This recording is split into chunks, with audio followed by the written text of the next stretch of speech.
Tantor Audio, a division of Recorded Books, presents Dr. Grant by Catharina Maura, narrated by Teddy Hamilton and Maxine Mitchell. Chapter 1. Noah. "I'm sorry, Noah," Dr. Johnson says, barely able to look me in the eye. "The money they offered me was far more than I was expecting to retire with." He looks out the window, his shoulders hunched in defeat, and I follow his gaze. I expected to be in his seat one day. I imagined myself looking out this very window the way he's doing right now, watching patients drive in and out of the clinic's parking lot. My gaze roams over the doctor's office that was supposed to become mine one day, my heart sinking. I spent months interviewing in search of the perfect practice to join. In the end, I decided to work for Mr. Johnson because he promised he'd let me take over the clinic within a few years. Had I known that he'd sell it just months after I started, I'd never have accepted his offer. "And you're certain that they don't need another general practitioner?" Dr. Johnson shakes his head. "They want the clinic, but not the staff. I've tried to reason with them, but they won't budge on it." He inhales deeply, a hint of concern in his eyes. "I know this puts you in a bad position, Noah. I'm sorry to do this to you, and with such late notice, too." I nod in understanding, even as worry gnaws at me. I can't blame the old man. He's only doing what's best for him and his family. Had I been in his position, I probably would have done the same. I rise from my seat and offer Dr. Johnson my hand. He shakes it, his grip tight and an apologetic look in his eyes. I was looking forward to learning from him for at least a few more years, but I should have known better. I never should have expected as much as I did. Life has a way of letting me down every time I get my hopes up. I'm overcome with worry as I make my way home. I'm drowning in student debt, and my career isn't starting the way I planned. I thought med school would be my ticket to financial security, but so far all it has landed me with is crippling debt. Dr. Johnson is letting me go with 1 month's notice, but that might not be enough time to find something new. The house is quiet when I walk in, and today the silence feels suffocating. I pause in the hallway, my eyes drifting over the family photos my sister and I hung on the walls. I spent years studying in an attempt to follow in my father's footsteps. A part of me feels like I'm not living up to the dreams he had for me. My sister and I tried so hard to turn this into a home, to leave behind the memories of our parents' blood staining the floor in our old house. Without a job, I'll lose the home Aria and I built. I stare at one of the photos that usually brings a smile to my face. It's one of me with Aria and my best friend Grayson. I'm standing in the middle, between them, but despite that, Grayson's eyes are on Aria. They always have been. He just doesn't quite realize it yet. I wonder if today would be any easier if they were here and not a 6-hour plane journey away. I'm not sure. Besides, I might very well be seeing them soon if I can't find a job. I would hate to have to ask Grayson for help, but I might not have a choice. Gray has offered to pay off my student debt multiple times now, but I don't ever want to take advantage of him that way. Not unless the situation is truly dire and I'm truly out of options, which I soon might be. 3 full hours fly by as I call every single person I interviewed with in the last year. Everyone that has even remotely indicated that they would be inclined to hire me, only to find out that every single position has already been filled. At this rate, I won't even be working as a doctor for the next couple of months. Finding a good job and getting through the required interviews will take time. Time that I don't have. I lean back on the sofa and look around the house, my heart aching. While this isn't the house that we grew up in, it is the house we turned into a home. How would Aria feel if we lost it? If I'm unable to pay the mortgage, they'll repossess the house. I've failed my sister in many ways, but this would break her heart. This home is her safe haven. Despite her moving away to work with Grayson, I want Aria to have a home of her own, even if it's just to come visit every once in a while. In a few years before I was old enough to gain custody over Aria, she and I were forced to live with Aunt Dorothy, our mother's cousin, a woman we barely knew. While Aria never complained, I knew she was uncomfortable. I don't ever again want to be in a position where I'm unable to provide for my sister, no matter how old we get. I stare at the phone in my hands, desperation drowning out my pride. I know Gray wouldn't miss the money if I asked for help. If anything, he'd be happy I reached out. That doesn't make it any easier to ask, though. Making this call feels like failure to me.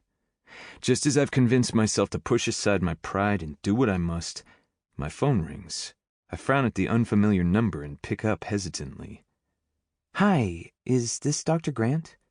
I clutch my phone and sit up. Yes, that would be me. The woman on the phone sighs as though in relief. "I'm calling from the Human Resources Department of Astor College." I frown, confused why a prestigious private college would call me. "We have a vacant position at our campus clinic, and Dr. Johnson highly recommended you." My mind is buzzing as she walks me through the role. It's perfect for me. The pay is even better than what I make working with Dr. Johnson, and since the college is close by, I won't have to move.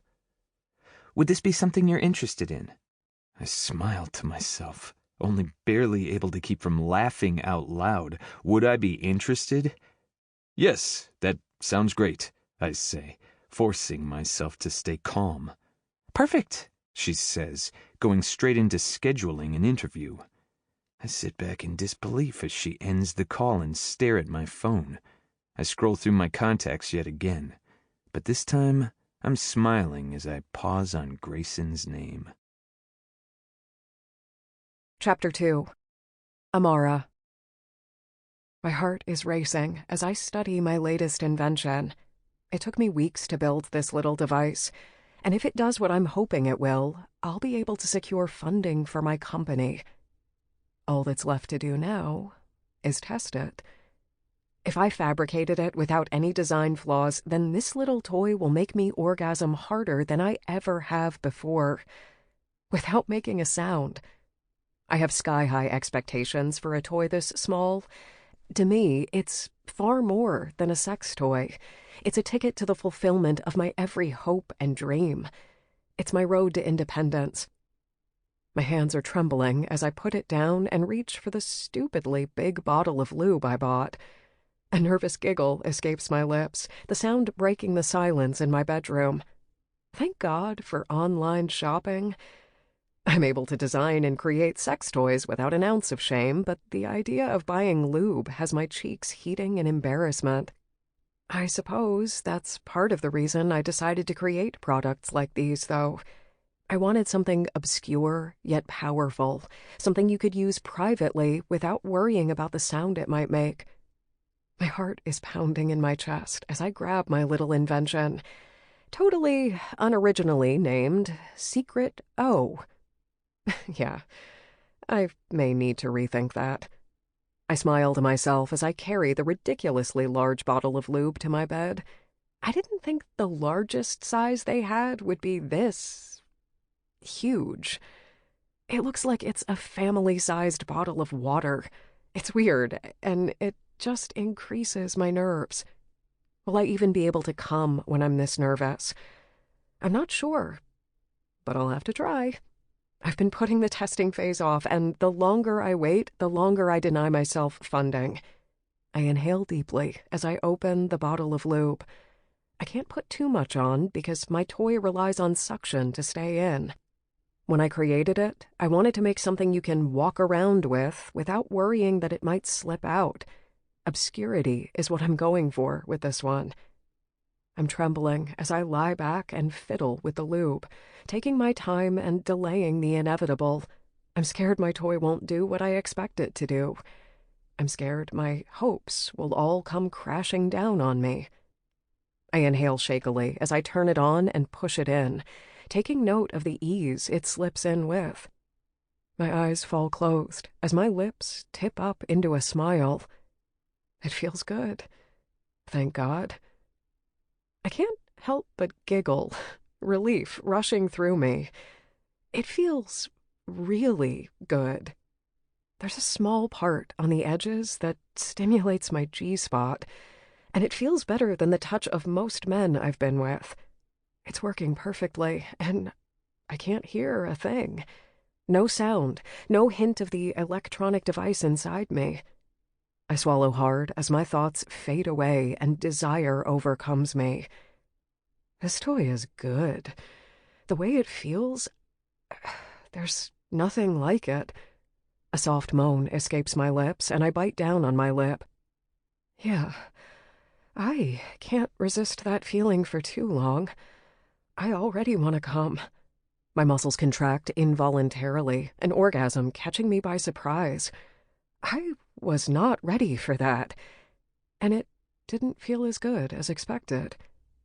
Damn it. I should have timed it. It felt rushed, like I didn't come as well as I wanted to. I'll need to look into that. Maybe different settings, a build-up in speed.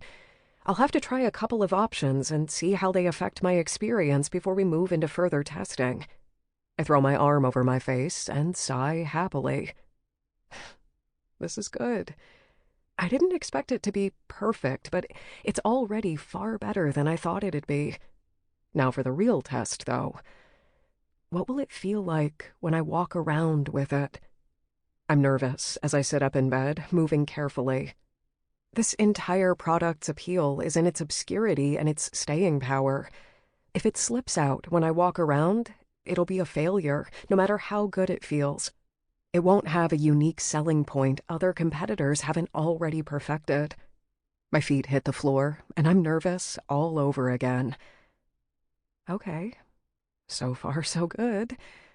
I nod to myself as I walk over to my bedroom door, thanking my lucky stars I'm home alone. Considering that I'm 27, it's perhaps a little strange that I still live at home. And right about now, I'd much prefer not to. Testing my toy while walking around the house and worrying about someone coming home just makes my nerves skyrocket. I rest my hand against the wall in the hallway, my eyes falling closed as yet another orgasm threatens to overwhelm me. Oh, shit. This invention of mine is brilliant. Even now that I'm worried and overthinking, it's still keeping me turned on. It isn't slipping out. It's not moving at all. It's still perfectly positioned against my G-spot, and I giggle to myself. Amazing. I jump up and down in the hallway, my giddiness increasing by the second. This is perfect. I'm grinning as I skip through the long hallway in my grandfather's mansion, noting every sensation, every feeling. It's not perfect yet, but the key elements are all there, and they're all working perfectly.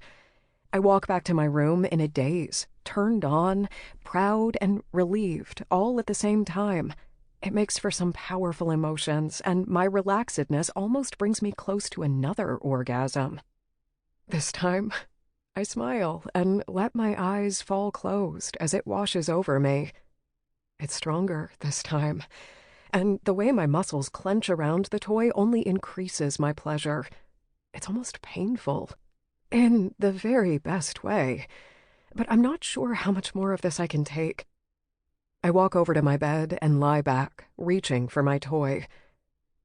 I freeze when I realize I didn't 3D print the small handle I had in mind for it.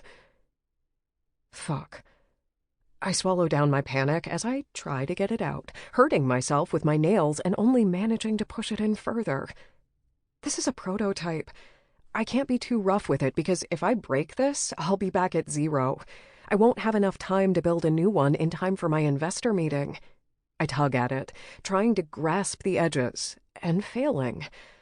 It's engineered to stay in, using suction, and without something to pull it out with, it's going to be almost impossible to remove.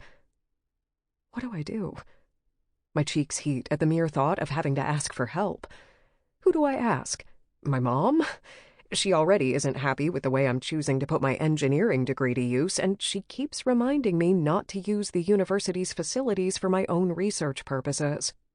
I've managed to get around that by explaining to her that it's part of my PhD project. But asking her for help with this would lead to a breaking point for sure. I hesitate before picking up my phone and calling my best friend, Leia. She picks up almost immediately, much to my relief.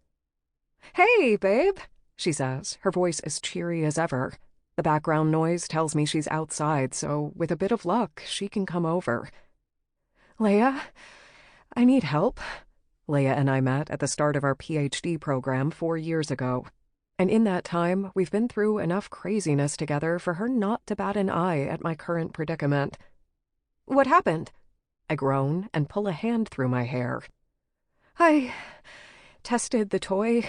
It got stuck in me. I was stupid enough not to 3D print the handle. She bursts out laughing, and I shake my head. It's not funny. It is. Girl, I have a class to teach in 5 minutes. The soonest I can get to you is in 2 hours. I sigh and shake my head. I have dinner with my mother tonight. You know what she's like. I need to be ready in time. Leia pauses, both of us trying to think of a solution. You need a stranger, she says.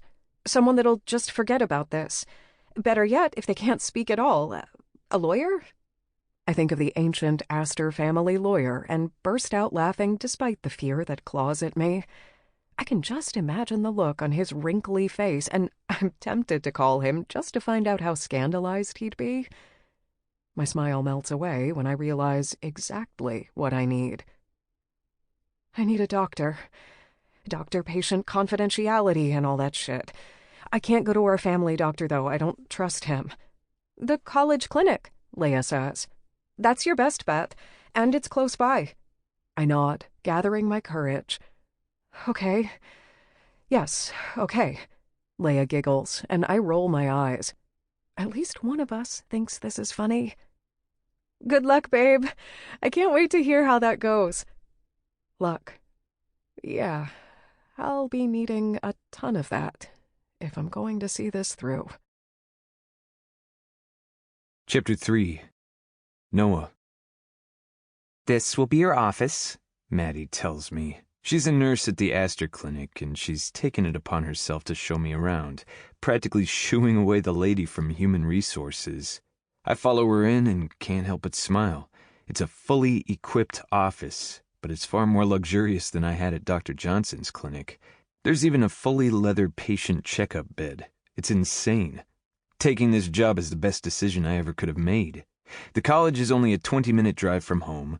The pay and benefits are great, and the resources they provide me with are top-notch. I'm lucky they called when they did. Even the interview was surprisingly pleasant. Maddie rests against my desk and smiles at me. We're so lucky to have gotten such a handsome doctor, she says, smirking. You're definitely going to brighten up my days. I smile, but not for the reasons she's thinking. I can hear Arya's voice in my head, and I just know my little sister would have sicked Human Resources on Maddie real quick. She's all for equal treatment, and she'd never stand for this type of behavior. I miss her. I'll have to hop on a video call with her and Grace soon, even if it's just to fill her in on the new job. She's probably heard about it from Grayson already, but I know what she's like. She'll want to hear all about it from me directly. So, Maddie says, drawing out the word. There are a couple of things you need to know, though I'm sure HR has already filled you in. I turn to her and nod. Since the entire university and everything on its grounds is owned by one family, there are bound to be some unwritten rules. I don't want to fuck this up. This job opportunity is far too good. 1, don't fuck any of the students. Like, really, don't. It's an instant dismissal. Don't even go anywhere near them, because if Mr. Astor finds out, he'll lose his shit. Apparently his daughter fell in love with one of the staff and threw away everything for him, only to have to come back home all alone. No one knows the full story, but ever since then, Mr. Astor has been crazy about boundaries for staff members. I nod. I have no intention of fucking some preppy student. Fuck that shit. I can't stand the drama and the lack of experience. Maddie grins and runs her hand through her hair. That doesn't include me, of course. I'm not a student. I shake my head at her bravado. She's trouble. I can already see it. I definitely can't ever fuck her because she'll never leave me alone if I show her the tiniest bit of attention. 2, sleep with a patient and your career is ruined. Doesn't matter if they aren't a student. Faculty staff is off limits too. Mr. Astor will legit report you wherever he can. He's done it to the doctor you're replacing. Last I heard, the poor guy still hasn't found a job, and it's been a few months. Doubt he'll find anything. If the Astors want something, they get it. I nod, a chill running down my spine. I'd better be extremely careful. It's been a while since I was at college, but I remember what it was like. I doubt I'd be tempted, but It won't hurt to be a little extra mindful of my interactions with patients. "That's it, really?" she says, before turning to show me how the systems work. I've barely spoken a word, but thankfully I don't have to. Maddie speaks enough for the both of us. I smile as I think of the horror I'd see on Grayson's face if he were in my situation right now. A chatterbox is his worst nightmare. Me, I don't mind it so much. I prefer being around people that fill the silence that always seems to surround me. "That's all, Dr. Grant," she says, smiling up at me. She's leaning in, showcasing her breasts. I smirk, and that only seems to embolden her. "Don't hesitate to let me know if you need something," she says. "Like anything." "Sure thing, Maddie," I tell her. "Thank you for the warm welcome." She giggles as she hops off my desk and walks to the door, looking back over her shoulder. "Anytime, Dr. Grant." I breathe a sigh of relief when the door closes behind her. She's a whirlwind, that girl. I shake my head and reach for the white doctor's coat hanging on the hook behind my desk. This is everything I've ever dreamed of. An office of my own, being referred to as doctor, and helping patients on a daily basis. This is a dream come true, and I need to make sure I don't fuck it up. I sit down in the far too posh seat behind my desk and shake my head. How could I have gotten this lucky?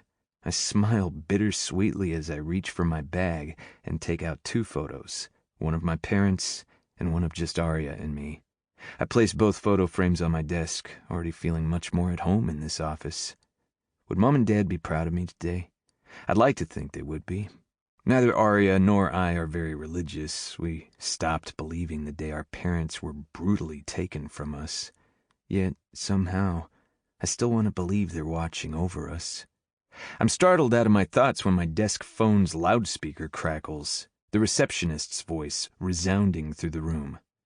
"Dr. Grant, I have a patient here to see you. I'm sending her file over now." I nod, my heart pounding. "Send her in," I say, just as I click on the patient file. My eyes widen when I read the patient's name. Amara Astor. Astor? Fuck me, just my luck. It's not a common enough surname for her not to be one of the Astors. I'm nervous as the door opens and try my hardest to hide it, but all my composure is lost the second I lay eyes on her. Bright blue eyes, long wavy red hair. She's breathtaking. Fuck. I tear my gaze away and tug at my tie, suddenly feeling suffocated. I offer her my hand in introduction and she nods at me, her cheeks flushed and her breathing uneven. Does she have a fever? Fucking hell, I'm a doctor. She's obviously here because she needs medical help, yet here I am acting like a goddamn pig. No wonder Mr. Astor has his rules in place. "I'm Dr. Grant," I tell her, taking her hand in mine. I could have sworn her touch fucking zapped me, but she doesn't seem to notice a thing as she shakes my hand. "Amara Astor," she tells me, and her voice. Fuck. It's rare for a woman's voice to turn me on, but she does it for me. And she really shouldn't. She's my patient, after all. "Doctor," she says, her voice soft. "Let me preface this by telling you that I'm a mechanical engineer, a PhD student, actually. This sounds like the lamest excuse, but I swear I'm not lying." I frown, intrigued. Amara shakes her head and looks away. "Maybe this is a bad idea. I can get help elsewhere. I didn't expect you to. Why are you so young?" I put on my most reassuring smile and shake my head. "Don't you worry, Ms. Astor. There isn't much I haven't seen yet." She laughs, the sound betraying her nerves. "Oh boy, you have no idea how wrong you are." She looks into my eyes, seemingly gathering her courage. "Dr. Grant, I need your help. I have a sex toy stuck inside me." She has... what? What the fuck? Chapter 4. Noah. A sex toy? Is that what she said? I try my best to school my features, praying my face doesn't betray my shock. I will my face to remain blank and nod at the stunning redhead standing in front of me. "I can explain," she tells me, her cheeks blazing. She can barely look me in the eye, and something about her stirs my heart. I bite back a smile and shake my head, holding a hand up. "That's all right, Ms. Astor," I say, gesturing toward the patient bed in my office. "The damn thing is nicer than anything I own, and it's perfectly suited for a woman like the one standing in front of me." She smiles at me, and fuck me, my heart skips a damn beat. I didn't think she could get any more beautiful, but fucking hell. I swallow hard as I follow her to the bed, pulling on my gloves. Her lips fall open when she sits down, and I bite down on my lip. Whatever it is she's got stuck in her must feel pretty damn good if that look in her eyes is any indication. "Please be careful, Doctor," she says, her voice soft. I nod, oddly nervous. I spent years doing medical rotations. This is far from the craziest thing I've experienced, yet somehow I'm as nervous as when I was an intern. She hangs her head as she slowly exposes more of her skin. My eyes follow her fingers as she pulls up her red dress, exposing her thighs first, until I can just about catch a glimpse of her bare pussy. No underwear. Amara presses her legs together and looks up at me hesitantly. Beautiful. The way that blush stains her cheeks crimson, the way those blue eyes of hers betray her nerves. She's without a doubt the most beautiful woman I've ever seen. "Don't laugh, okay?" she whispers. I shake my head reassuringly and smile at her. "I won't, I promise." She pulls her dress up to her hips and spreads her legs, squeezing her eyes closed. I bite back another smile as I kneel in front of her, taking in the faint strawberry smell. Lube? "Okay, let's take a look," I murmur, placing my gloved hands on her thighs to spread them just a little further. Amara gasps and places her hands on my shoulder. "Are you okay?" I ask, worried. I didn't think her face could get any redder, but it does. Yes," she says, her voice husky. She's so fucking sexy, and I doubt she even realizes it. "I won't hurt you, okay?" She nods, and I lean in to take a look. I can't see anything. Whatever she's put inside her is in deep. "Can I touch you? Please let me know if at any point you don't feel comfortable." She nods, and I carefully push my index finger into her to feel where her toy got stuck. Whatever she's got in there is vibrating, ever so slightly, but it certainly isn't budging. Interesting. "Oh," she gasps, her grip on my shoulders tightening. "Oh my God." I freeze when her muscles tighten around my finger, her entire body shaking. She comes on my finger, and my cock hardens instantly. Fuck. "I'm so sorry," she whispers. "It's okay," I tell her, trying my best to avoid eye contact. I don't want to make this any more awkward than it already must be for her. "I'll need something to grip it with," I tell her, and she nods, facing the window. "Please be careful, Dr. Grant. The toy, it's my own invention. I'm an engineer. This is my only prototype, so please don't break it." I nod as I walk back to her, a set of tools in hand. I hold up medical pliers, and she looks at me, her expression a mixture of worry and lust. Damn, she looks so beautiful sitting there, her legs spread, her long hair covering her body. "No," she says. "That might damage it, and since this is a prototype, it's not quite safe enough for us to break it while it's inside me. There'd likely be some electric shock." I nod. "Something soft, then?" "It relies on suction. That's why it won't budge." I kneel in front of her again. "All right, I'll have to break the seal somehow." She tenses when I carefully push 2 fingers back into her, feeling around for the edges of her toy. Amara pushes her legs closed just as I manage to wrangle a finger in between her skin and the toy. Her grip is fucking tight, and I tense as a moan escapes her lips. She pushes her hips up against my hand as her eyes fall closed, another orgasm washing over her. "Oh, God," she moans. "I'm so sorry, Dr. Grant. I can't help it. I'm so sorry. Your fingers, I can't." I smile and bite down on the edge of my lip, my fingers still buried deep inside her. "Don't you worry, it's only natural. You're going to have to keep your legs open for me, Ms. Astor." Her eyes widen, and she opens her legs back up for me.